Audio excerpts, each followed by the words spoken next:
But on this day you walk past and you turn your face away from Zeus. You cannot bow to him anymore because you worship a new and different God.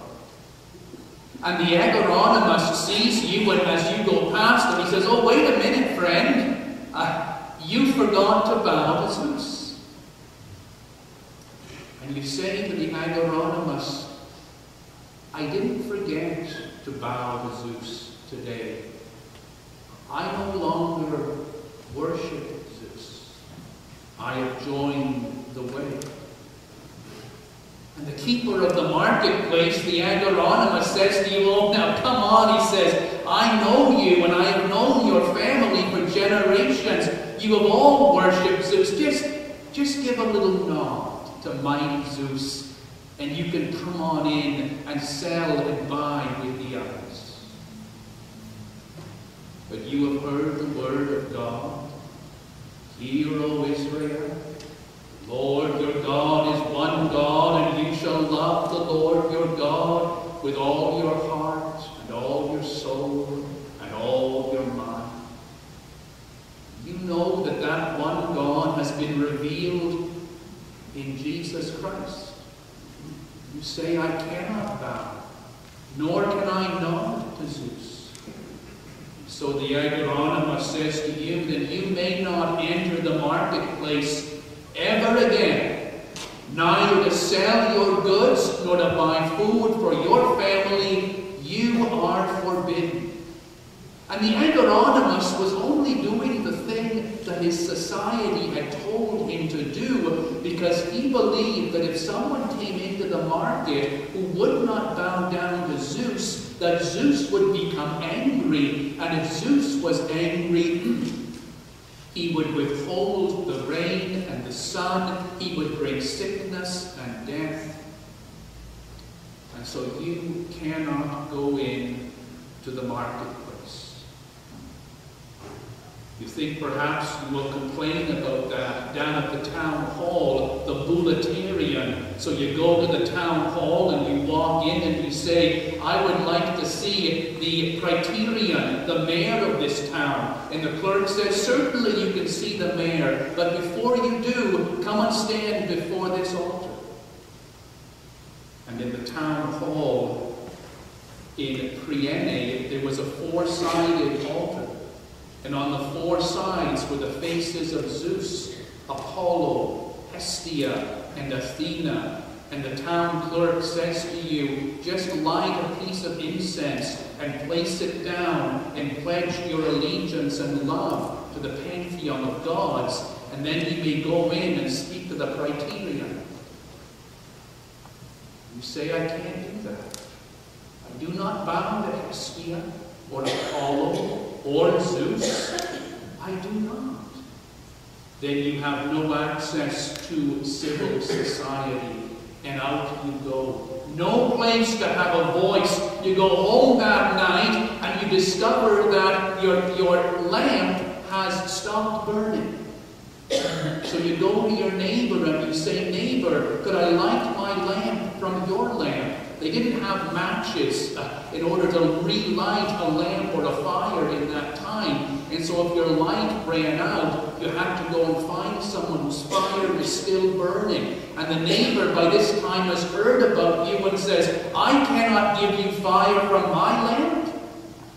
Fire is the gift of Hestia, the older sister of the great god Zeus. She is the giver of fire, and if you will not bow to Hestia, you will not receive fire. You go to the middle of the town again, and in the middle of Priene, there was an eternal flame tended by a whole team of keepers.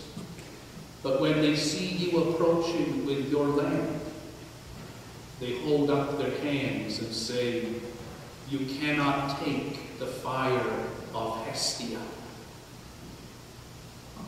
Likewise, you cannot dip your bucket into the village well. It belongs to Apollo. He is the giver of water. So you have made this decision to follow Jesus Christ, and as a result of that, you cannot buy place. You have no access to the city hall or to the local politicians. You have no fire. You have no water. What are you going to do? You may think that the obvious thing to do is this. You turn your back on Christ. You say to yourself, for goodness sakes, I have to feed my family. I have to have fire. I have to have water. I have to make a living in the marketplace. But the people who turned to the way in Priene in the 1st century didn't do that. They stuck with Jesus. And as a matter of fact, the little Christian community in Priene began to grow and strengthen until the point came where Priene was a Christian town. Now, how did that happen? How can you make something grow when the people who follow that way are denied all the basic necessities of life? How could you do it? And the story of how they did it is in the Acts of the Apostles. In the 2nd and the 4th and the 10th and the 17th chapter, the writer of Acts tells us how those people survived. The key lies in chapters 2 and 4. We read this morning from the 2nd chapter where it says this. The Christians gathered together and they held everything they had in common with each other. If someone had need, the others would supply it.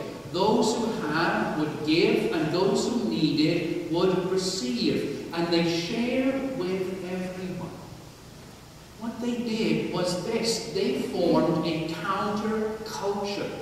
They formed a community of their own whereby they would share with each other so that they could create an inner economy that was workable in spite of the fact that they were all excluded from the market and the city hall and Hestia's fire in the town square and the water from Apollo's pool. They banded together and in community they survived.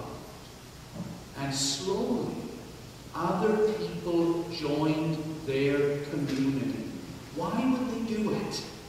Why would you, if you were a worshipper of Zeus, and you were well connected, and all your needs were met, why would you make the change to go and join up with the people of the way, who clearly were outside of the mainstream, and had to struggle for everything? What did they have to make up for all that they lacked? This is what it was. 3 little things and 1 big thing. It was a community that cared for the poor. And in Greek society, the poor were not looked upon well. They were regarded as a nuisance. They, much like the established church of the time, felt that if you were poor, it was your own stupid fault. Because you were lazy or you were sinful and God was punishing you. But in the way, the people had learned that if somebody was poor, it wasn't their